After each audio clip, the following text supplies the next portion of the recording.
Wow, look who it is. That's right, it's me.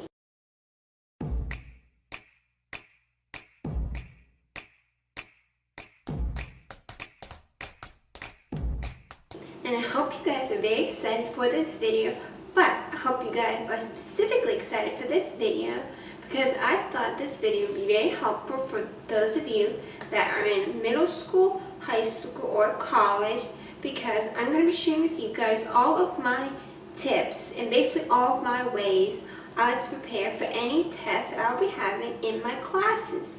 And my inspiration for this video is actually because I'll be taking my finals for my classes in a few weeks, so I figured why not share with you guys how I like to prepare for my finals, because it might be helpful to some of you guys that have test anxiety like I do, or just simply don't know how to prepare for a test. Now, if you already have ways that you like to prepare for a test that work for you and help you get a good grade, then by all means keep doing that. What I'm going to be mentioning in this video is just suggestions for those of you, as I said, that have test anxiety or don't know how to study for a test. And I've written everything down on my phone just so I don't forget to mention everything to you guys of ways that I like to prepare for a test. And so that is why if I am looking at my phone a lot in this video, that is why. So, without further ado, let's just jump right on into the video.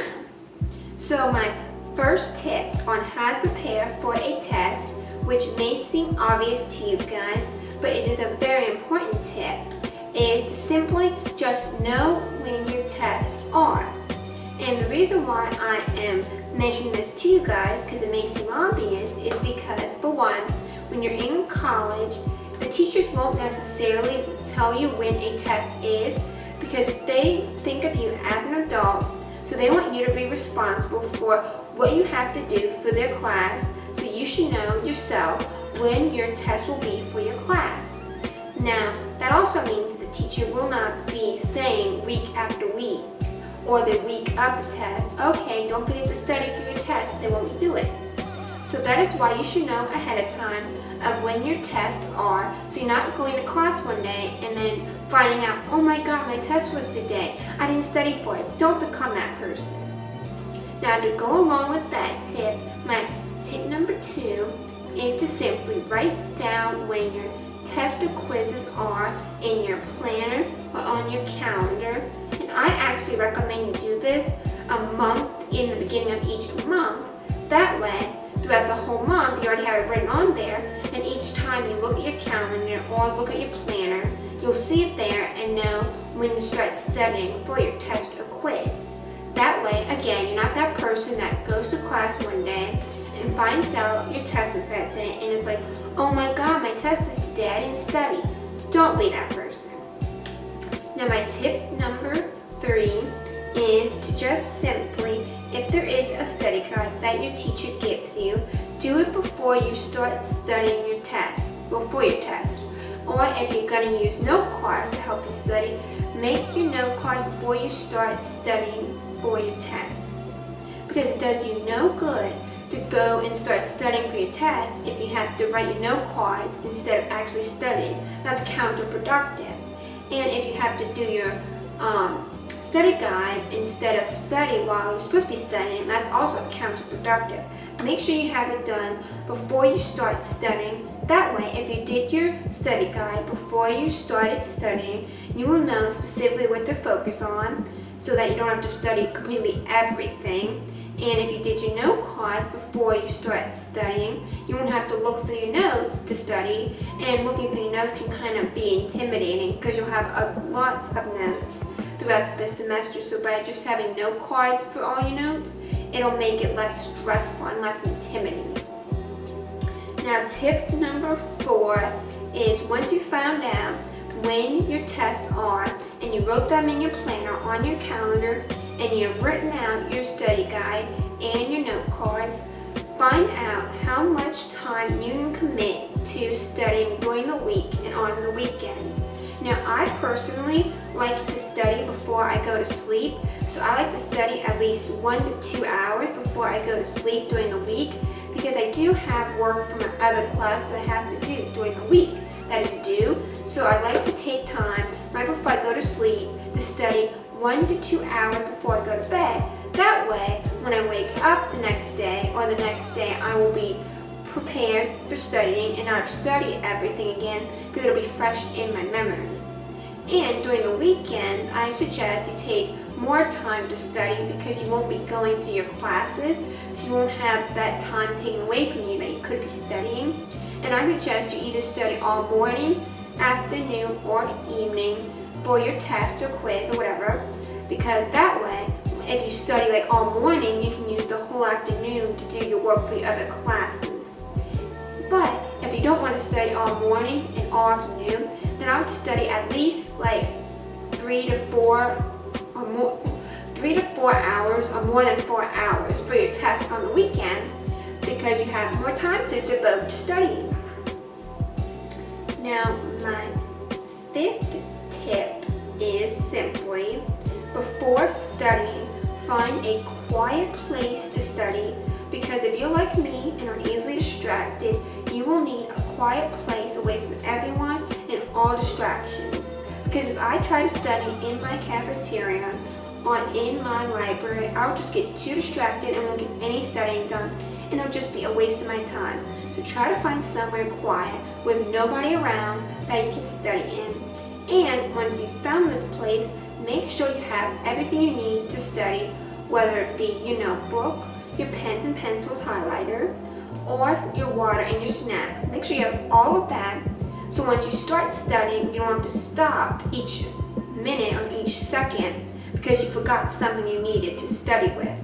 And also make sure before you start studying to go to the bathroom. That way, as I said, with having everything prepared to study, you won't have to stop halfway through your studying to go to the bathroom, because we all know as soon as you stop studying, it's hard to get back into studying. That's just how it is.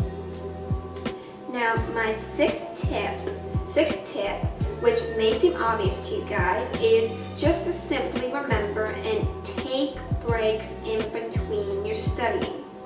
Because I myself know that if I'm studying for 3 or 4 hours straight, I start to go crazy, and I start to say,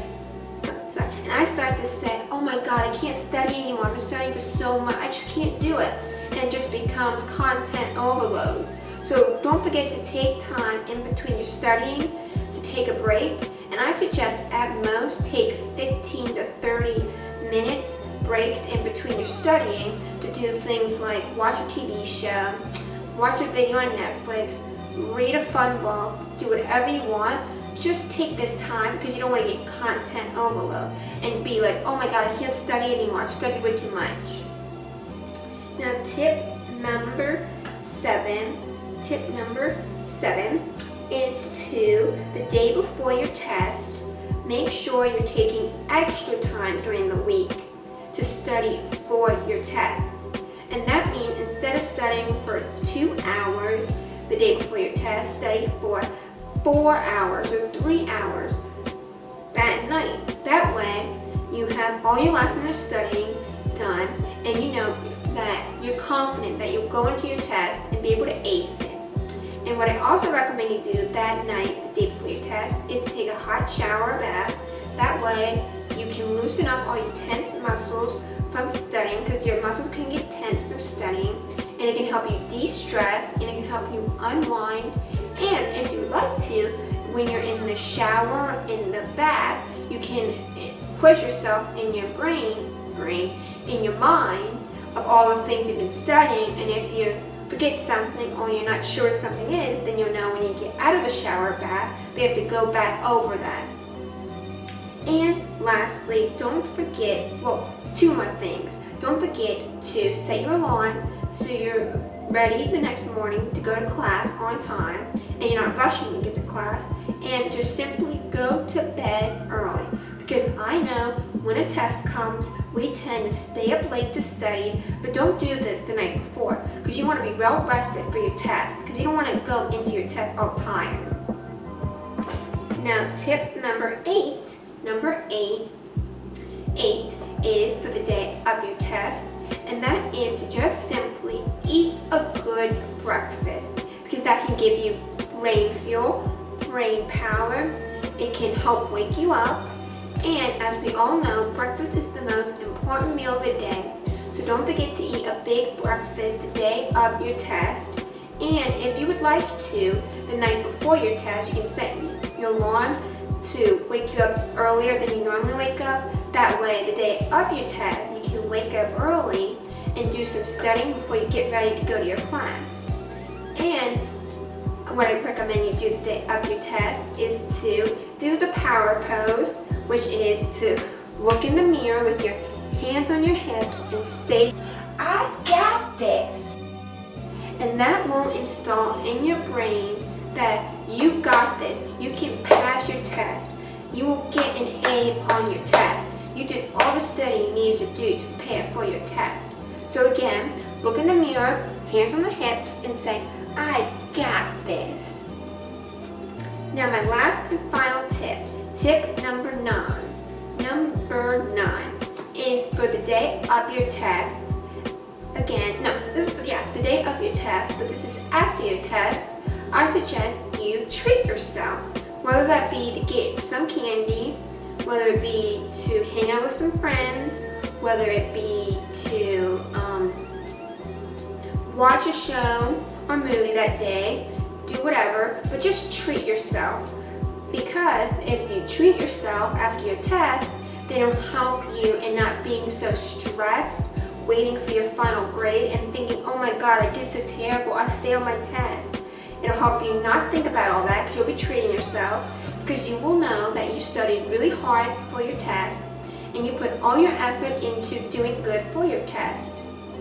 So, those were all of my 9 ways to prepare for any test or quiz that you would be having in your classes through the semester.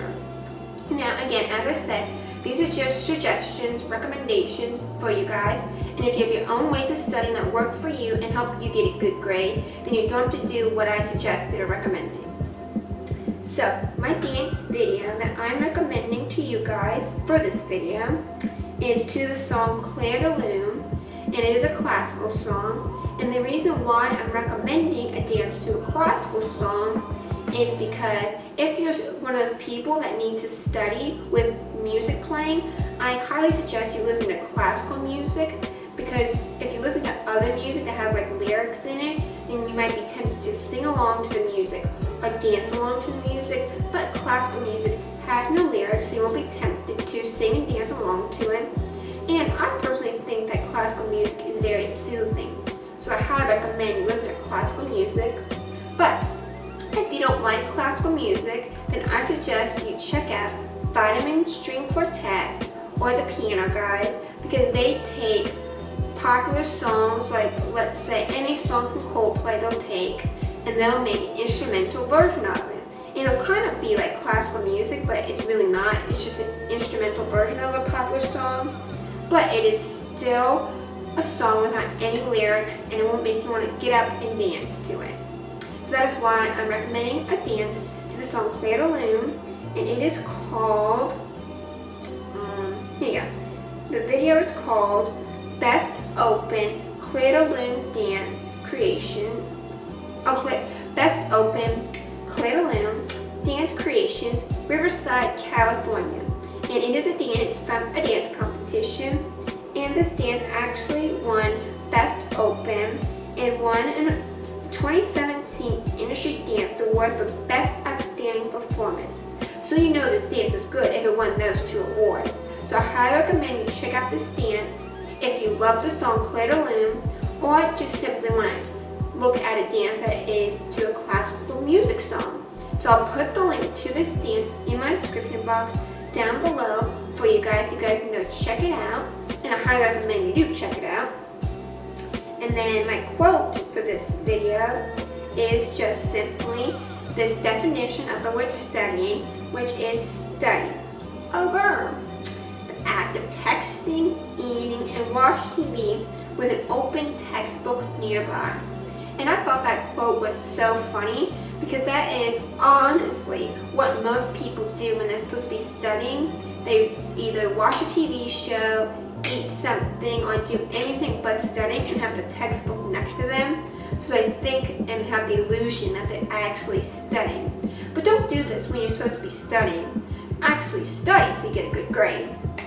So if you guys liked this video and if you found this video helpful for you, then I highly recommend that you give this video a thumbs up so that I know you want to see more videos like this one and found all of my tips very informational and very helpful for you.